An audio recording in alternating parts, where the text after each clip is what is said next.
Kayla. De. Kayla.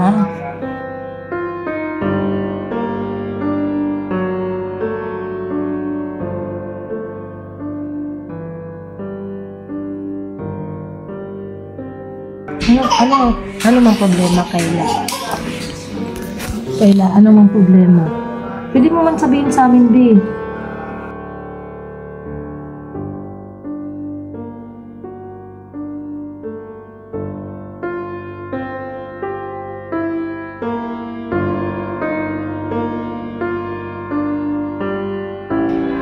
Yung mga kabisnes, di ko alam kung ano. Kasi pagdating ko pa lang dito, hindi na po siya nagsasalita. Tumawag po kasi sa akin si Sideng na puntahan daw dito si Kayla.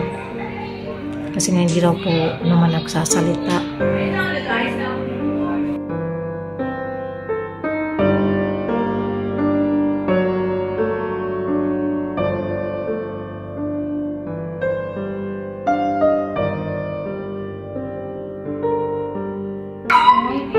Tara, Kay. Magkape tayo, dili. Kaya, magkape na tayo, di. Tara. Kape tayo. Kape.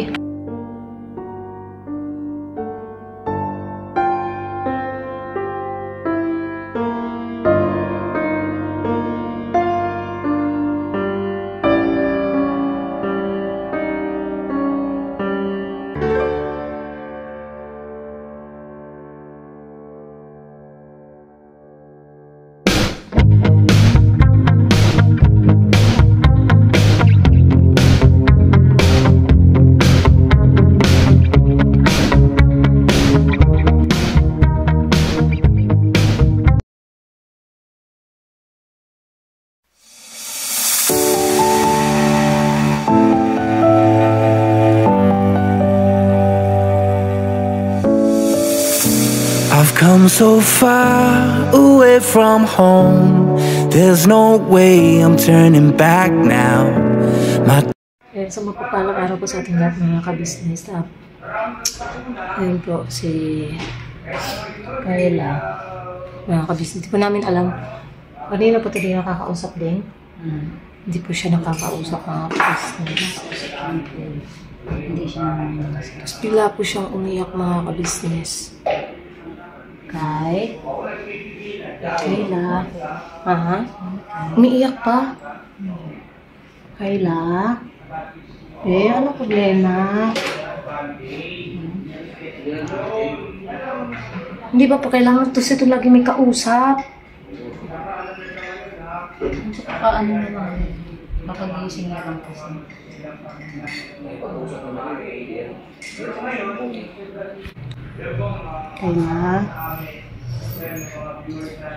Kayla.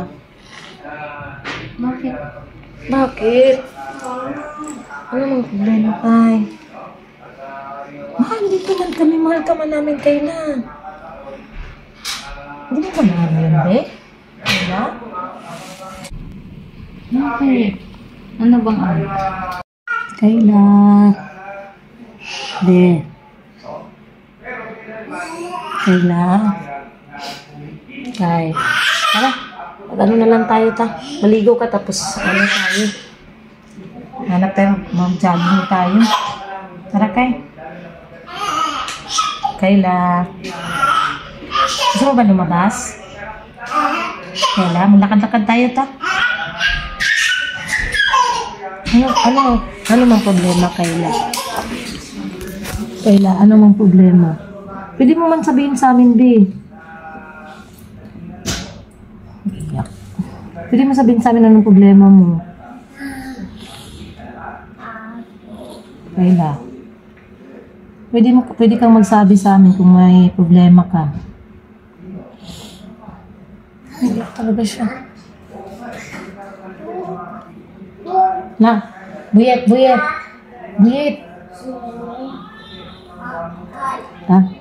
Kakape muna tayo, Kayla, May kape ka rito.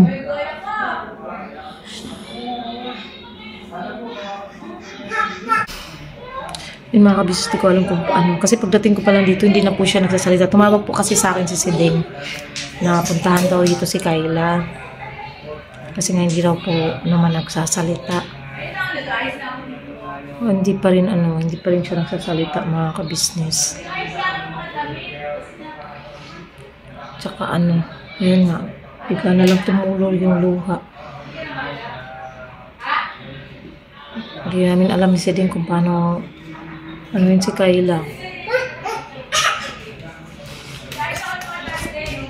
Tulog. Tulog ba? Ay! Gising ba? Bakit tulog? Ayan mo. Hi, Boyet. Hi ka muna. Hi ka dito. Dito ka. Hi ka. Shh. Hi ka. Hi. Hi. Ano pa naman natutuwa sa'yo? Kayla. Tara, Kayla. Magkape tayo, dali. Kayla. Tara, magkape na tayo, di. Tara. Kape tayo. Kape. Kailangan natin itong yun, mga kabisa sa likod ng ganito. Ano nararamdaman niyo, Kayla? Gusto mo na bang umuwi, Kay? Namimiss mo bang sila nanay?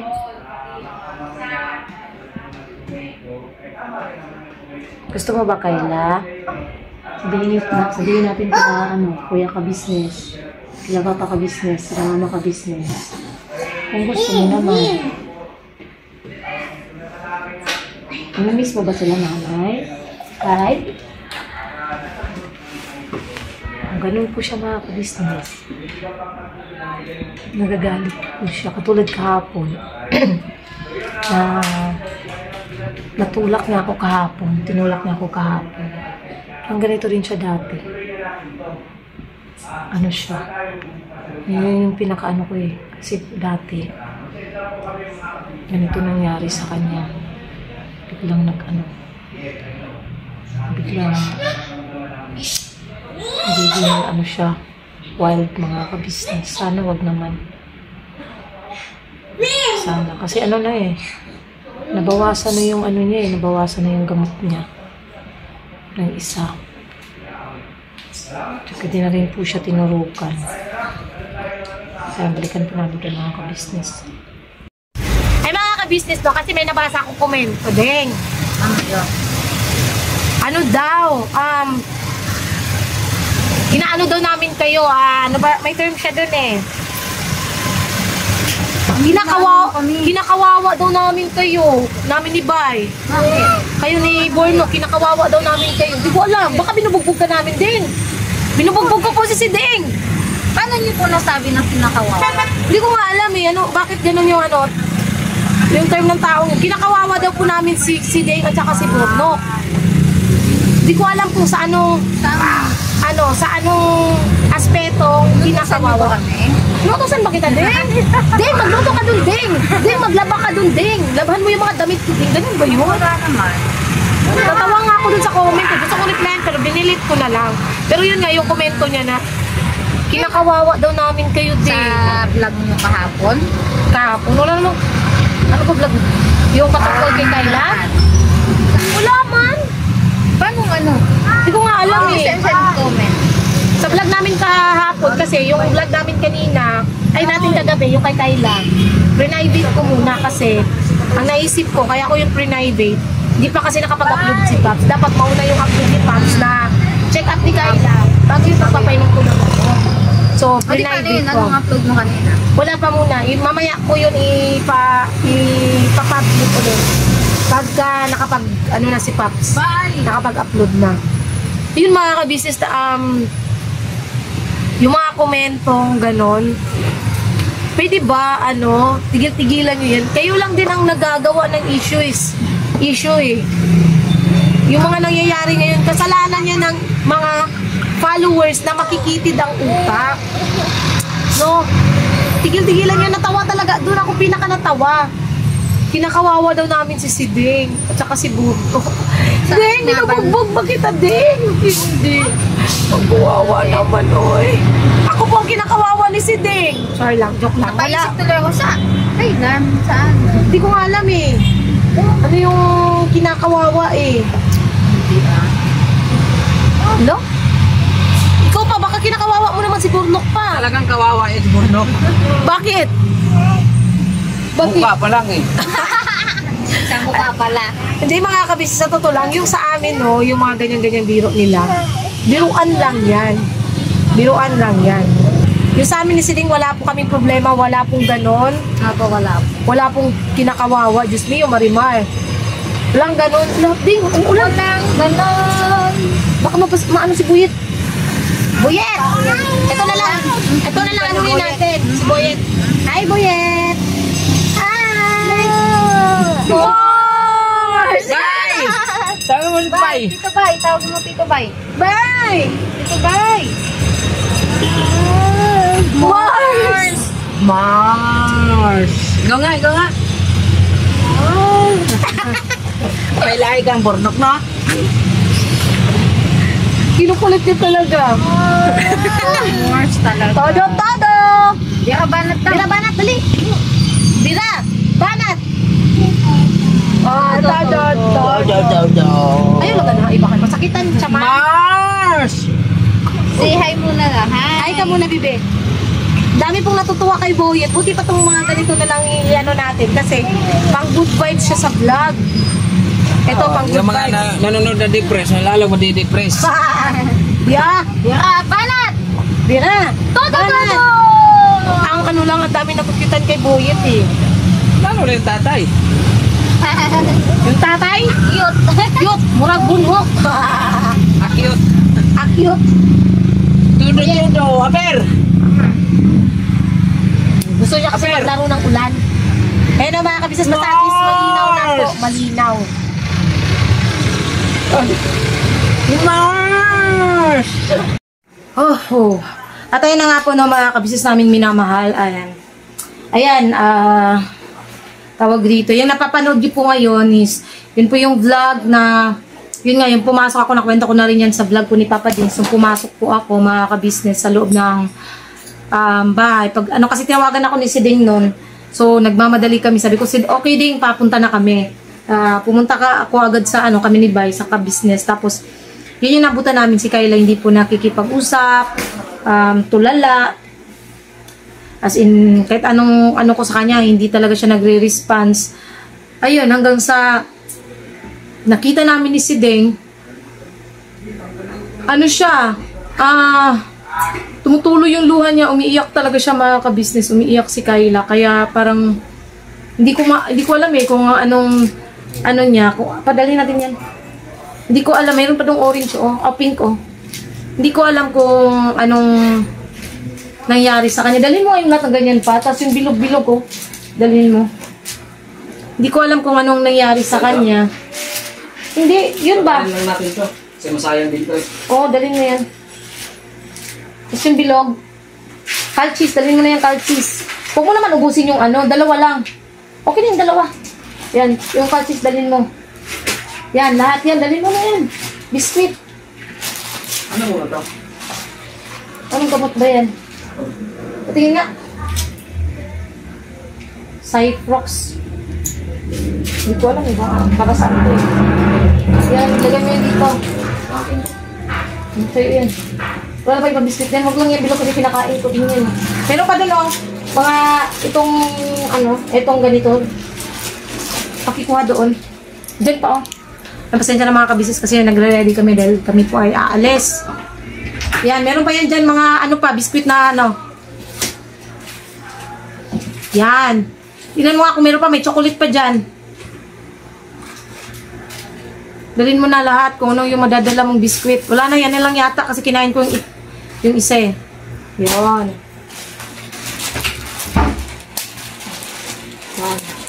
Dala tayo ng maraming pangbaong biskuit.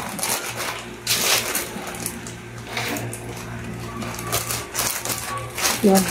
Tapos, ayun nga, mga kabisnes, nakita naming umiiyak. Si Kayla, ayaw masara. Hindi ko rin talaga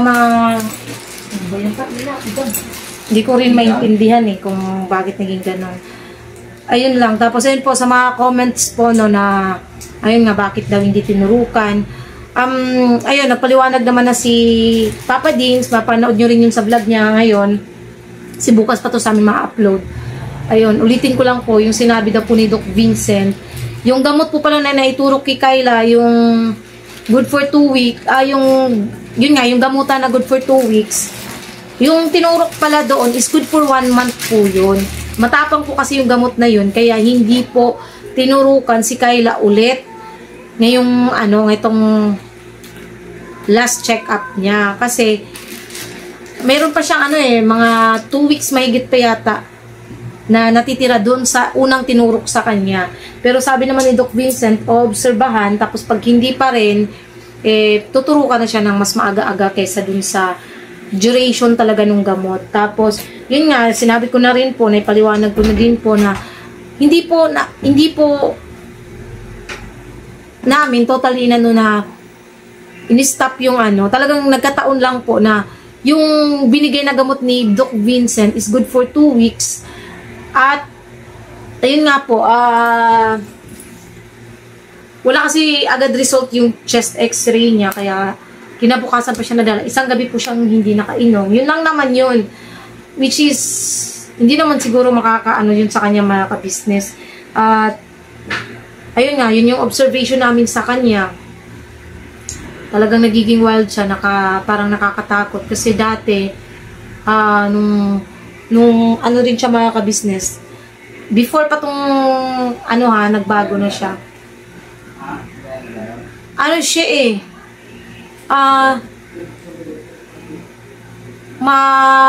siya mga kabisnes dati, yung talagang sasalita siyang mag-isa, tapos parang may kinakausap siya.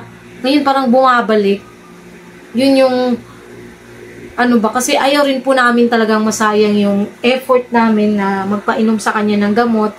At saka talagang gusto namin siyang mga kabisnes, sana baga na gumaling talaga, tuluyang gumaling.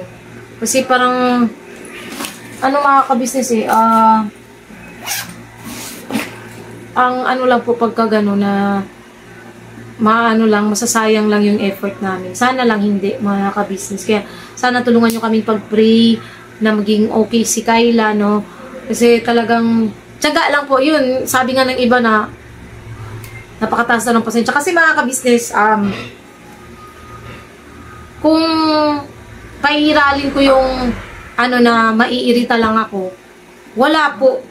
Wala rin naman ako mapapala kung papatulan siya kasi alam ko po yung sitwasyon niya. Kaya talagang todo intindi. Kailangan po yun. Pang, isulod na niyo dito sa sa motor. Kailangan po talaga todong pag intindi po sa kanya, todong malasakit. Kasi wala yun po ang kailangan niya talaga. Pagmamalasakit. Pati yan pa, ilagay mo na yan doon. Malasakit talaga. Dahil kung wala, tsinelas na. Kung wala yung malasakit, wala. Anong mangyayari kay Kyla? Kaya, ayun, huwag po kayo mag-alala dahil kahit ganun po yung nangyayari, hindi po namin susukuan si Kyla. Bagkus, lalo pa po namin pag-iigihan na mapabuti siya mga ka-business. Mas lalo pa kami magsusumikap na pagaling siya. Kasi ako talaga parang masarap, para sa akin parang masarap sa pakiramdam na makitang okay si Kyla. Kasi nung nakaraan ang saya sa puso nakita ko siyang nagiging okay. Ang saya sa puso. Kaya nitong parang rin ako mga ka-business. Kasi siyempre, isa kami sa laging nagpapainom sa kanya ng gamot. At nagiging masaya na ako nung nakita ko siyang nagbago. Tapos biglang ganito na naman. 'Di ba? Tapos ilang beses pa na, yun nga, yung nasiko talaga naman masakit. Pero okay lang yun. Wala namang sa akin yun mga ka-business. Kahit yung pag niya, nasaktan din ako dun. Pero wala, lang yun mga ka-business. Naiintindihan ko yun.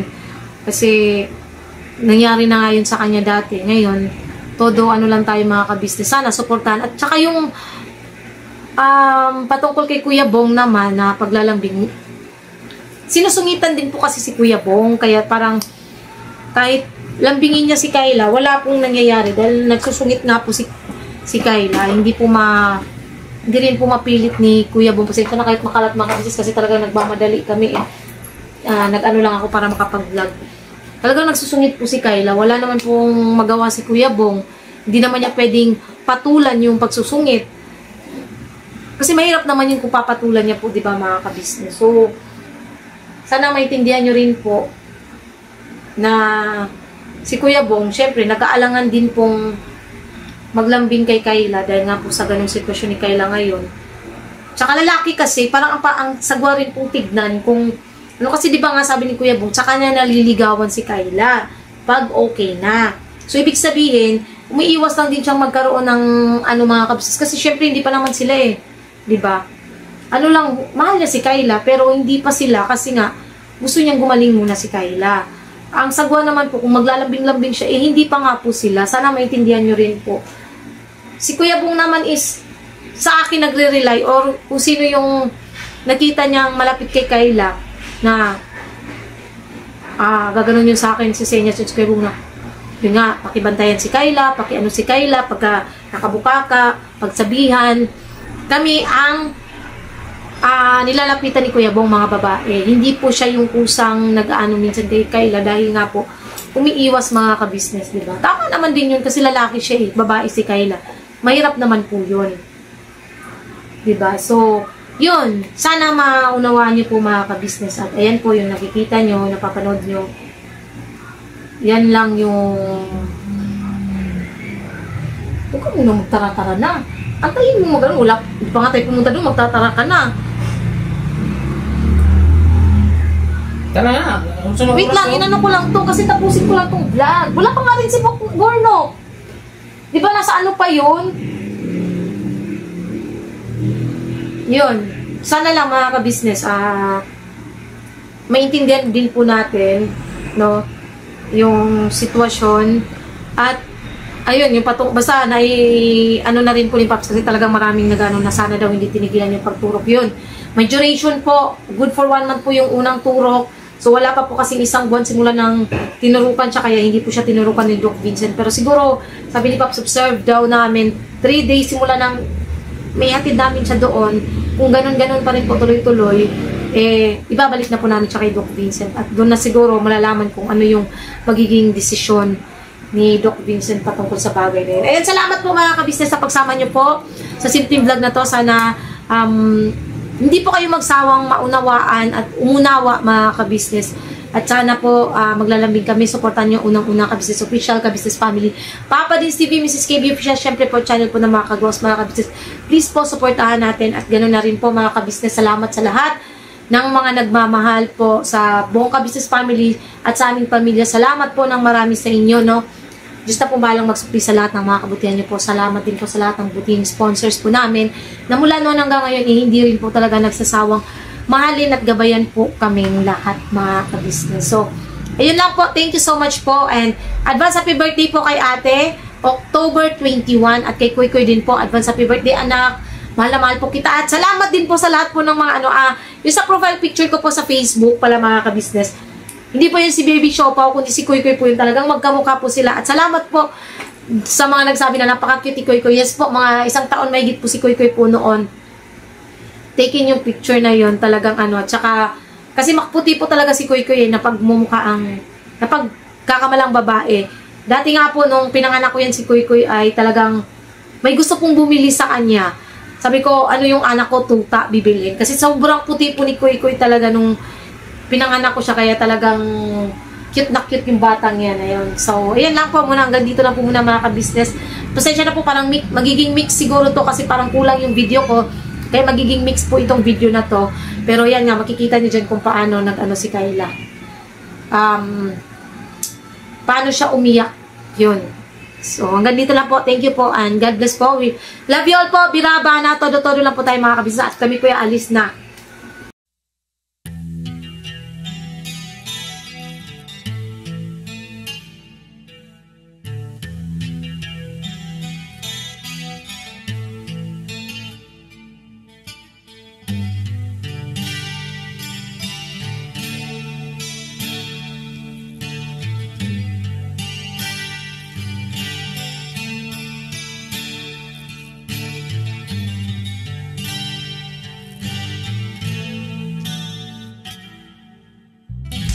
Sa bawat araw na lumipas, ka-business ay nagagalak. Maraming taong natutulungan pagpalain ng may kapal. Sa bawat araw nagdaan,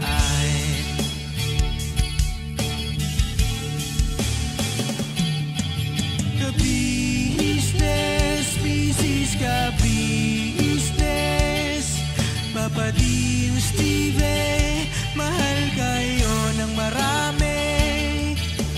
Ang tuwa nila'y walang mapagsidlan. Noong kami niyong natagpuan,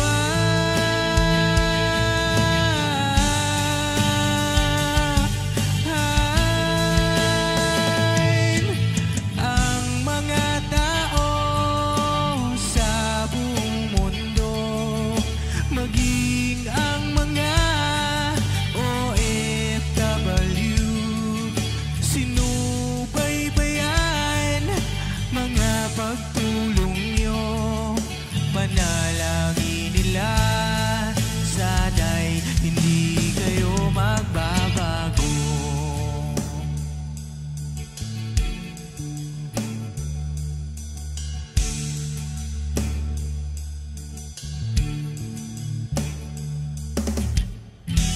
Papa Dean, Stevie naman, scholarship ay nasimula sa mga nais mag-aral. Pag-aaral ay pahalagahan upang kayo'y magtagumpay.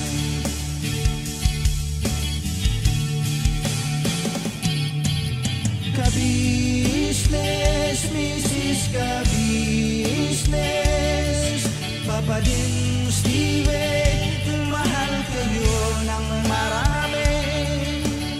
Ang tuwa nila'y walang mapagsidlan. Noong kami ninyong natagpuan,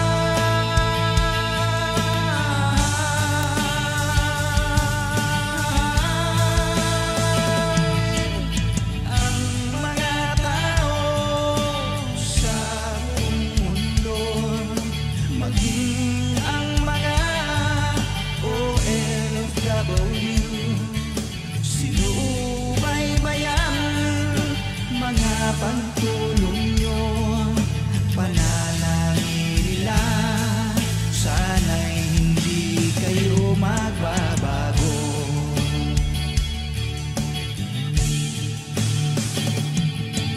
Sponsors at subscribers naming minamahal, walang sawa kami sa inyo'y magpasalamat. Mula pa noon at hanggang ngayon, walang sawa kayo ay tumulong.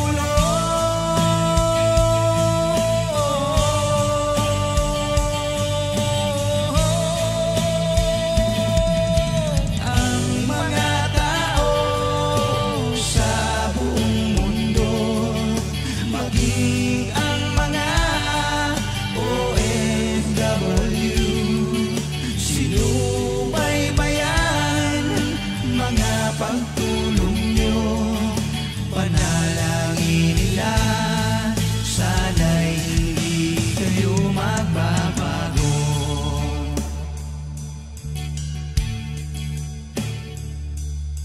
Panalangin nila, sana'y hindi kayo magbabago.